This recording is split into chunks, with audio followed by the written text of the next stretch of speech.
사랑이 많으신 하나님 아버지 감사합니다. 우리 계속해서 하나님의 말씀을 사모하여 하나님의 말씀을 통독하고 강의를 듣게 하시니 감사드립니다. 하나님의 말씀을 더욱더 가까이 하며 올 한 해 동안에 하나님의 뜻을 깨닫는 귀한 한 해가 되게 도와주시고 우리의 신앙이 그리스도의 장성한 분량으로 더욱더 자라가게 하여 주시옵소서. 하나님의 말씀을 배울수록 더욱더 겸손해지기를 소망하며 예수 그리스도의 이름으로 기도합니다. 아멘. 네. 지금 이제 세 번째 강의 이제 창세기를 계속 듣고 있는 분이라면 창세기 33장까지는 잘 읽으신 분들일 거예요. 그렇죠? 아주 삼삼하게 잘 읽고 계신 분들일 텐데 정말 순식간에 지나갑니다. 예, 시간이 내가 이 일주일치 읽을 통독 분량을 나눠드린 거를 하루에 3장, 4장 읽는 거 아무렇지 않다고 느껴지기 거예요. 그러면은 내가 이거 조금 아침에 일어나서 좀 이따 읽어야지, 좀 이따 읽어야지 하면 자기 전에 아주 불이 나게 번갯불에 콩 구워 먹듯이 성경을 읽게 되는 수가 있어요. 그리고 간혹 가다가 내일 같이 읽어야지, 밀려서 같이 읽어야지 이렇게 생각하면 기가 막히게 계속 밀립니다. 일주일치를 주말에 몰아서 읽게 되는, 그렇게 밀리다 보면 결국은 또 일독은 내년에, 다이어트도 내년에 뭐 이렇게 되는 수가 있기 때문에 가급적이면 주어진 분량대로 성경도 읽으시고 강의도 잘 따라올 수 있었으면 좋겠습니다. 오늘 이제 창세기 34장부터 창세기 50장까지 끝까지 강의를 갈 건데요. 창세기 34장에는 이제 세겜에 자리 잡은 야곱과 그의 자녀들이 있는데 좀 불의의 사고를 당하죠. 이 야곱의 딸 디나가 이 세겜에서 이제 하몰의 추장, 하몰의 아들에게 이제 또 강간당하는 사건이 나와요. 근데 성경에서는 야곱의 가정에 이러한 불행한 일이 왜 발생했는지는 기록하고 있지 않아요. 그러니까 야곱이 어떤 잘못을 저질렀기 때문에 하나님께서 벌을 내리셨다, 이렇게 해석이 가진 않았으면 좋겠어요. 간혹가다 어떤 분들은 하나님께서 약속하신 땅이 베델인데 거기 가지 않고 세겜에 자리 잡았기 때문에, 이건 아니라는 거예요. 그러니까 자꾸 어떤 나에게 벌어지는 일에 대해서 왜 그렇게 됐는지 원인을 파는 것도 좋은, 이렇게 문제 해결을 위해서 좋은 방법이기도 한데 때로는 그게 아닐 때도 있거든요. 왜 나에게 이런 일이 벌어졌는지를 헤아리기보다는, 그러면 내가 이런 상황에 처했는데 그럼 내가 이 상황을 해결하는 것이 무엇이 하나님의 방법이고 무엇이 하나님의 뜻인가를 찾아서 해결하는 게 굉장히 좋은 성숙한 태도인데, 오늘 그게 나타납니다. 디나에게 왜 이런 일이 벌어졌을까 몰라요. 그런데 야곱과 그 두 아들이 이 상황에 대해서 문제 해결하는 방법이 다른 게 나와요. 이제 그 하몰의 아들이 어쨌든 디나에게 그 몹쓸 짓을 했지만 그 디나를 너무 사랑해서 아내로 달라고 이야기를 합니다. 그때 야곱은 그 조건을 받아들이죠. 만약에 거기서 야곱이 거절했잖아요. 그러면 야곱의 가족들이 오히려 더 공경에 처하고 디나는 그 몹쓸 짓을 오히려 이제 아내의 입장이 아니라 더 이렇게 갈 수도 있는 그런. 근데 어쨌든 야곱은 그 과거의 이 수치를 잠깐 두고 그 평화로운 방법, 단 할례를 행해달라, 그렇게 요구를 하죠. 어쨌든 야곱은 평화로운 방법으로 해결을 하려고 했는데 시므온과 레위는 자기 동생에 대한 그 분노, 우리 가족에 대한 수치심, 이런 것들로 느꼈는지 이 세겜의 모든 사람들, 남자들이 할례를 행해서 움직일 수 없을 때 이제 가가지고 다 죽이죠. 지금에 와서는 할례를 할 때는 마취도 하고 아주 날카로운 칼로 이렇게 하지만 그 당시에는 성경에 기록되는 부싯돌로 했다고 보면 돼요. 그래서 굉장히 아픈 상황에 있는 그 사람들을 이제 형제들이 죽인 것을 보고 야곱이 책망을 합니다. 아들들을 책망해요. 어떻게 이런 일을 저지를 수 있냐.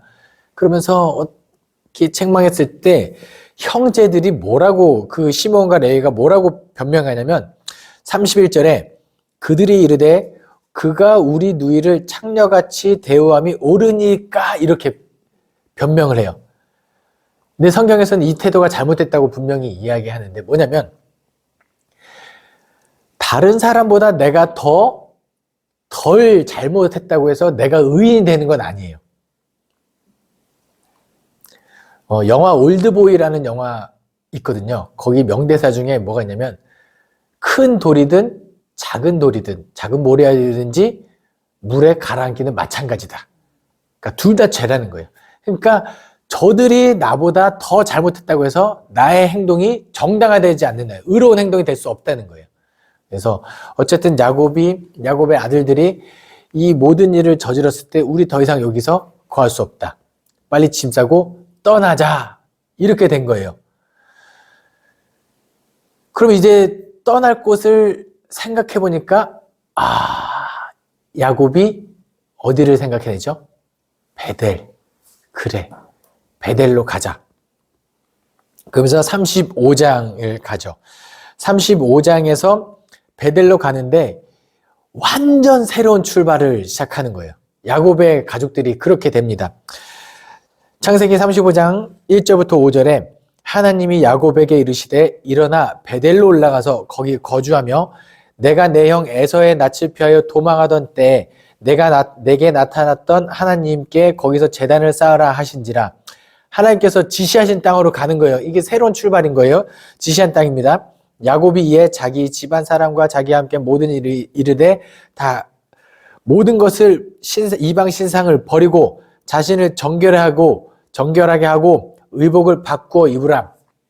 그러니까 새로운 출발을 언제든지 우리는 할 수 있거든요. 하나님께서 부르시면 하나님께서 거기서 머물지 마라. 죄악된 곳에서 머물지 말고 새 출발하라고 이끌어내실 때 우리 할 수 있는데 우리가 그렇게 순종해야 되는데 가장 우선되는 게 뭐냐? 바로 회개라는 거예요. 예. 이방 신상들 다 버리고 거룩하게 하고 흰옷을 입고 의복 바꾸어 입으면서 그리고 이제 하나님을 예배하러 올라가면 우리는 언제든지 새로운 출발이 되는 거예요. 예전에 이런 예화를 한번 들은 적이 있었는데 어떤 아이가 하나님께 자전거를 달라고 계속 기도를 해요. 간절히 기도하는데 하나님께서 안 들어주세요. 그러자 이 아이가 전략을 바꿨어요. 자전거를 훔치고 하나님께 회개 기도를 하는 걸로. 이런 방법들은 아니라는 거예요. 하나님의 방법이 아니에요. 예. 모든 것을 하나님이 원하시는 뜻대로 다 내려놓고 회개하고 그리고 이제 예배하러 다시 나아가야지 이제 하나님께서 용서하시는 분이기 때문에 그냥 그렇게 한다? 그런 건 아니라는 거. 예. 그래서 야곱과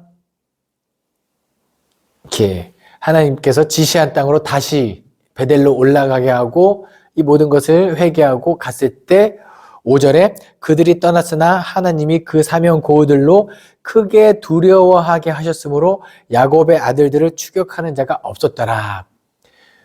위험한 상황인데 지시할 땅으로 순종하고 가는 이 야곱들을 누가 지켜요? 하나님이 지키는 장면이 또한 여기 35장에 기록되어 있습니다.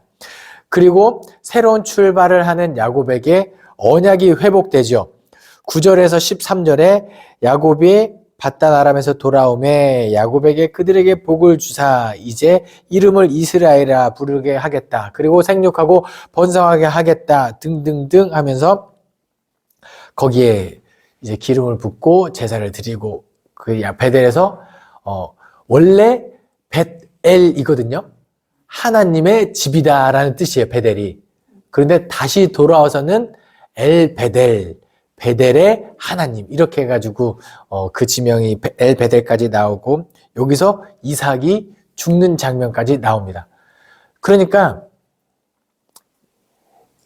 에서가 아버지가 죽을 때가 다 됐으니까 이제 야곱 너 이제 내가 죽이겠다고 다짐한 다음부터 20년 뒤에 야곱이 죽었다고 보시면 돼요. 어쩌면 이 야곱이 하나님으로 말미암아 이제 변화되고 새로운 사람이 됐다면 에서는 이 야곱과 함께 있으면서 야곱이 계속 분노를 좀 삭히고 해주지 않을까, 다독게 해주지 않을까 그런 생각도 이제 해보게 됩니다. 36장에서 이제 이삭이 죽었잖아요. 이삭이 창세기 25장에서 이삭의 족본이라 톨레도트 하고 시작했던 이삭의 이야기가 끝이 날 때 끝맺음을 누구 족보로 하냐? 바로 에서의 족보로 마칩니다. 창세기 36장 1절에 에서 곧 에돔의 족보는 이러하니라 하면서 에서의 족보 쭉쭉쭉 나열되어 있어요. 뭐냐? 에서에 관한 예언과 축복의 성취입니다. 그러니까 이삭이 야곱에게 장자의 축복하고 많은 축복했죠. 그 다음에 에서가 아니 그래도 뭐 남은 거 나한테도 하나라도 축복해 주세요 라고 했을 때 야곱이 이게 축복인지 저주인지 모를 거지만 해요. 축복을 하죠.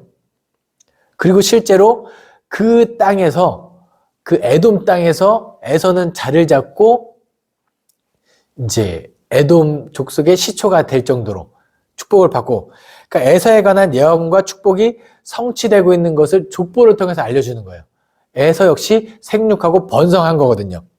그리고 이 에돔 민족이 에서에게서 이스라엘 야곱의 형제 민족이기 때문에 나중에 출애굽하고 뭐 여차저차 해도 에돔에게 대해서는 굉장히 친화적인 모습을 드러냅니다.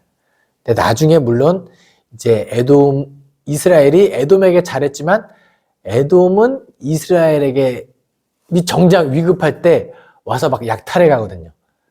그래서 에돔을 하나님께서 심판하는 장면이 나옵니다. 어쨌든 에돔을 통해서 에서에게 하셨던 하나님의 언약이 성취되는 것을 이 창세기 36장 에서의 족보를 통해서 알 수 있습니다. 그리고 37장에서 이제 6번째 이야기의 시작, 이제 야곱의 족보라는 단어로 시작하죠. 야곱의 족보는 이러하니라 2절입니다. 야곱의 족보는 이러하니라고 실제적으로 야곱 이야기보다는 이제 요셉 이야기가 쭉 펼쳐져요. 근데 이제 요셉은 누구의 아들이죠? 야곱이 사랑했던 라헬의 첫째 아들. 근데 야곱이 그러면 안 되는데 자기가 사랑했던 아내 라헬에게서 난 첫째 아들이니까 굉장히 편안했던 것 같아요. 채색 옷을 입혀주고 막 하는데, 그래서 요셉은 좀 눈치가 좀 없는 것 같아요. 네. 형들이 좀 자기를 좀 미워하는 눈치가 있으면 그냥 가만히 있으면 되는데, 형들이 뭐 잘못한 게 있으면 아빠한테 가서 이르고 막, 형들이 좋아할래야 좋아할 수 없는 조건을 다 갖추고 있습니다. 그리고 하나님은 그런데 왜 요셉에게 그런 꿈을 꾸게 했을까요? 예. 해달별 볕단들이 막 저라는 꿈을 꾸고 이제 형들한테 가서 다 이야기하고, 그냥 요셉 혼자 그 꿈꾼 거를 이게 뭔 꿈일까 하고 아빠한테만 가서 말했다면, 그냥 자기만 간직하고 있었다면 뭐 어땠을까라는 생각도 한번 해보는데, 성경은 또 재밌는 것은 형들은 야 그럼 우리가 너한테 절하게 되겠냐? 라고 핀자를 주잖아요. 그런데 야곱은 기억했더라, 마음에 두었더라 이렇게 기록하고 있어요. 근데 결국은 이제 이 야곱의 편애로 말미암아 요셉은 팔려가게 되죠. 위기에 형들한테 가서 보고 오라 했는데 결국은 그 광야에서 원래는 죽이려고 그랬는데 아직 죽이지 말고 구덩이에 던져놨다가 결국은 그 애굽의 상인에게 팔아 넘기게 되는 이 비극이 발생하죠. 그리고 나서 37장에서 사실 이야기는 39장이 38장에 나와야 돼요. 이야기의 흐름상 요셉이 보디발에게 팔려갔다라 하면서 보디발 그 집에서 애굽 이야기가 나와야 되는데 38장에 어떤 이야기가 낍니까? 유다와 다말 이야기가 나옵니다. 그러니까 원래 장자 민족은 이스라엘 민족에서 장자 민족은 르우벤이어야 돼요. 첫째 아들이니까. 그런데 르우벤은 나중에 가면은 그 르우벤이 어떤 실수를 저지르냐면 그 어머니 뻘 되는 그 비라와 그 동침하게 되는 어머니를 이제 아버지의 아내를 취한 사건으로 의해서 장자권을 박탈되고, 그리고 레위와 시므온은 그 세겜에서의 그 사건으로 해서 나가리가 되죠. 그럼 그 다음은 누구예요? 유다거든요. 근데 실제로는 야곱이 축복할 때는 요셉에게 장자권을 줍니다. 요셉에게 장자 지파가 돼요. 그런데 실제적으로 나중에 유다의 왕권인 다윗은 어디에서 나와요? 유다. 그러니까 창세기에서도 유다 지파에 관한 것을 안 다루고 갈 수는 없는 거예요. 네. 장자 지파는 그래서 나중에 이 요셉 지파와 유다 지파에 대한 약간 어느 정도 파워 게임이 좀 보이죠. 예. 유다와 요셉 지파, 베냐민, 에브라임 지파 사이에 약간 그런 게 좀 미묘한 흐름이 있는데, 어쨌든 유다에 관한 이야기가 여기 한번 끼는데, 이 이야기는 뭐냐면 유다에게는 아들이 셋이 있는데 첫째 아들과 다말이 결혼합니다. 근데 이 첫째 아들이 어떤 죄를 저질렀는지 모르지만 하나님께서 그가 악하기 때문에 죽였다라고 기록하고 있어요. 그러면 이 당시 상황에서는 둘째가 그 형의 기업을 잇기 위하여, 그리고 그 형수의 생존권을 위하여 형수와 결혼해서 형의 기업을 이어가게 해야 돼요. 근데 둘째가 어떤 생각이 들으면, 그래서 내가 형수를 취해서 그 아이를 낳으면 이 기업이 형의 기업이 되는 거예요. 내게 아니에요. 그러니까 아예 거들떠를 안 보죠. 그럼 어떻게 돼요? 나중에 다말이 자녀가 없어서 생존권이 없이 어떻게 될지 내 알 바 아니라는 거예요. 내 목만 챙기내면 된다는 그 생각이었는지, 그것이 하나님 보시기에 악하다 여겨져서 그를 또 죽입니다. 그러면 셋째가 이제 해야 되는데, 유다 입장에서는 이 며느리 다말에게 살이 꼈는지 어쨌든 그렇게 느꼈는지, 다말을 셋째 아들까지 주면 셋째까지 죽을 것 같으니까 안 주고 이 여인을 돌려보내죠. 그런데 다말이 나중에 이제 유다를 속이고, 이제 마치 창녀인 것처럼 이제 유다가 지나가는 길에 숨어 있다가 그와 동침하여 아들을 임신을 하게 됩니다. 그리고 나중에 유다가 외상으로 이렇게 성관계를 맺었기 때문에 그 값을 치르려고 하니까 우리 동네는 창녀가 없다. 그럼 내가 만난 여인은 누군가 이러고 있는데, 멀리서 어떤 소문이 들려요? 자기 며느리가 임신했다는 얘기가 들리는 거예요. 그러니까 분노해서 이제 그 며느리를 죽이려고 하니까 그때 주었던 그 증거물, 지팡이와 도장과 끈을 보여주고 당신입니다. 당신의 아들입니다. 이러면서 하나님의 그 뜻을 어긴 자기가 회개하고 결국 이 여인의 이 행동으로 말미암아 유다 지파가 계속해서 생육하고 번성하고 기업이 있게 되는, 그래서 이 38장을 보면은 지금의 윤리 개념으로 다말을 평가하면 안 돼요. 첫 번째는 뭐냐면, 하나님께서는 뭘 원하시냐면 첫째 아들의 악함을 보고 죽였잖아요. 그럼 둘째가 형수의 생존권을 위하여 그 약자를 보호하기 위하여 반드시 형수를 취했어야 되는데 그렇지 않은 걸 보고 둘째의 악이 가득했다. 뭐냐면 하나님께서는 약자를 보호하기를 원하신다가 이 장면에서 느껴져야 돼요. 이 다말을 보호하고자 하는 하나님의 마음, 그 다음에 하나님의 언약을 성취하는데 이 성경에서 여성에 관한 역할이 등장하는 것은 당대 기록에서는 찾아보기 힘들거든요.